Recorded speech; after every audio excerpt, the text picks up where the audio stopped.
Hi guys, welcome to my channel. So ఈరోజు మీ ముందు తీసుకొచ్చిన టాపిక్ ఏంటి అంటే ఎస్ఎస్ఎస్ స్టెనోగ్రాఫర్ 2026 నోటిఫికేషన్ అయితే రావడం జరిగింది కదా. సో ఆ నోటిఫికేషన్ సంబంధించిన అన్ని డీటెయిల్స్ అనేవి ఈ వీడియోలో మనం చూసేద్దాం. సో అప్లికేషన్ డేట్స్ వచ్చేసి April 24 నుంచి May 15 వరకు. ఓకే, సో నెక్స్ట్ వన్ వచ్చేసి అప్లికేషన్ యొక్క ఎడిట్ అంటే కరెక్షన్ చేసుకోవడానికి ఇచ్చిన డేట్స్ వచ్చేసి May 20 నుంచి May 21 వరకు, 1 డే అనమాట. సో ఎగ్జామినేషన్ డేట్స్ ఎప్పుడు ఇచ్చారంటే మీకు July to August 2026. సో ఈ ఇయర్ July, Augustలో ఉండొచ్చు అని చెప్తున్నారు అనమాట. జూలై ఎండింగ్లో ఉండొచ్చు, లేకపోతే ఆగస్ట్లో ఉండొచ్చు, అలా ఉండొచ్చు అనమాట. ఏజ్ రిలాక్సేషన్ చూసుకుంటే SC/ST వాళ్ళకి 5 years ఇచ్చారు, OBC వాళ్ళకి 3 years ఇచ్చారు. సో అసలు ఏజ్ ఎంత ఉండాలి? స్టెనోగ్రాఫర్ గ్రేడ్ C వచ్చేసరికి 18 to 30 years ఉండాలి. అదే స్టెనోగ్రాఫర్ గ్రేడ్ D వచ్చేసరికి 18 to 27 years ఉండాలి. ఓకే, సో అందులో SC/ST వాళ్ళకేమో 5 years ఏజ్ రిలాక్సేషన్, OBC వాళ్ళకేమో 3 years ఏజ్ రిలాక్సేషన్ అనమాట.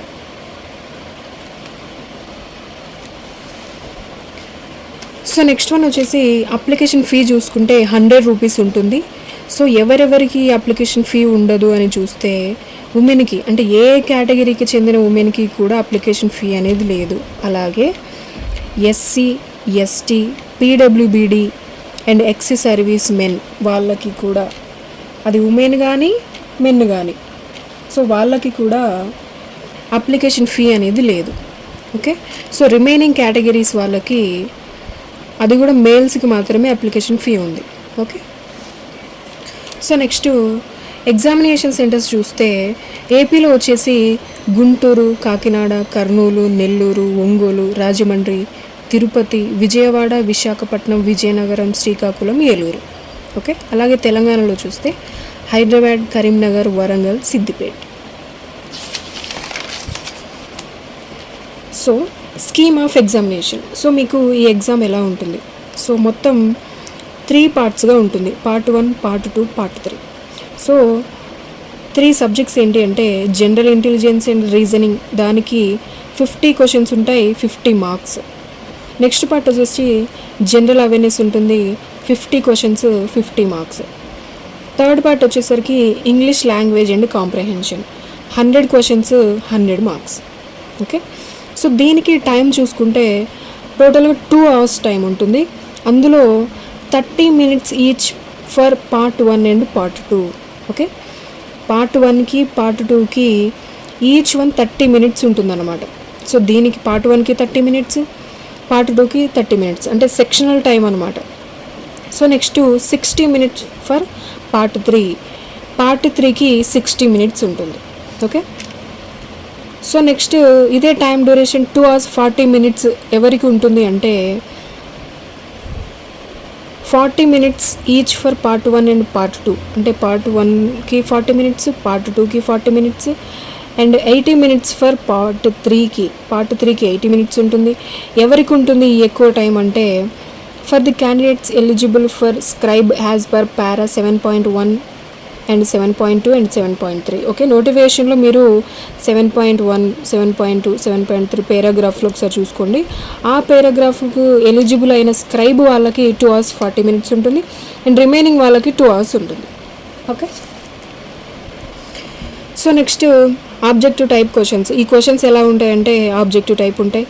ఏ లాంగ్వేజ్లో ఉంటాయంటే both in English and Hindi. Okay, మన లాంగ్వేజ్ సెలెక్ట్ చేసుకోవాలి. నెగిటివ్ మార్కింగ్ కూడా ఉంటుంది. ఎంత అంటే 0.25 marks for each wrong answer. Okay, అంటే 1/4 రాంగ్ నెగిటివ్ మార్కింగ్ అనమాట. సో నెక్స్ట్ వచ్చేసి ఎగ్జామ్ అయిపోయాక మీకు స్కిల్ టెస్ట్ అనేది ఉంటుంది. So stenographer group D and stenographer grade C. Okay, stenographer grade D and stenographer grade C. So 2 పోస్టులు కదా. Stenographer grade D English and హిందీలో ఉంటుంది, స్టెనోగ్రాఫర్ గ్రేడ్ C కూడా ఇంగ్లీష్ అండ్ హిందీలో ఉంటుంది. సో ఇంగ్లీష్కి వచ్చే టైం వచ్చేసి 50 minutes ఉంటుంది, హిందీకి 65 minutes ఉంటుంది. దేంట్లో స్టెనోగ్రాఫర్ గ్రేడ్ Dలో. అదే స్టెనోగ్రాఫర్ గ్రేడ్ Cలో ఇంగ్లీష్కి 40 minutes టైం ఉంటుంది, హిందీకి ఏమో 55 minutes టైం ఉంటుంది. అలాగే ఇక్కడ మనకి రిజర్వేషన్ పారా 7.1, 7.2, 7.3 ఈ నోటిఫికేషన్ ఈ పారాగ్రాఫ్కి సంబంధించిన ఎలిజిబుల్ స్క్రైబ్ వాళ్ళు ఎవరైతే ఉన్నారో వాళ్ళకి మాత్రం కొంచెం టైం ఎక్కువ ఉంటుందన్నమాట. స్టెనోగ్రాఫర్ గ్రేడ్ డీకి సంబంధించి ఇంగ్లీష్కి 70 minutes ఉంటుంది, హిందీకి ఏమో 90 minutes ఉంటుంది. అలాగే స్టెనోగ్రాఫర్ గ్రేడ్ సికి ఇంగ్లీష్కి 55 minutes ఉంటుంది, హిందీకి 75 minutes ఉంటుంది. సో నెక్స్ట్ చూస్తే మీకు ఎగ్జామ్ రోజు ఏ డాక్యుమెంట్స్ మీరు క్యారీ చేయాలి అంటే ఎగ్జామ్ సెంటర్కి printout of the admission certificate, అంటే హాల్ టికెట్ అనమాట. Okay, admit card. Okay, and next one వచ్చేసి రిపోర్టింగ్ టైం చూసుకుంటే 2 hours బిఫోర్ ది ఎగ్జామ్కి 2 hours బిఫోర్ మీరు రిపోర్ట్ చేయాలన్నమాట ఎగ్జామ్ సెంటర్లో. 2 పాస్ ఫొటోస్ కలర్వి. ఓకే, ఒకటి అడ్మిట్ కార్డు 2 hours బిఫోర్ మీరు రిపోర్టింగ్ చేయాలి. అలాగే 2 కలర్ పాస్ ఫొటోస్ ఉండాలి.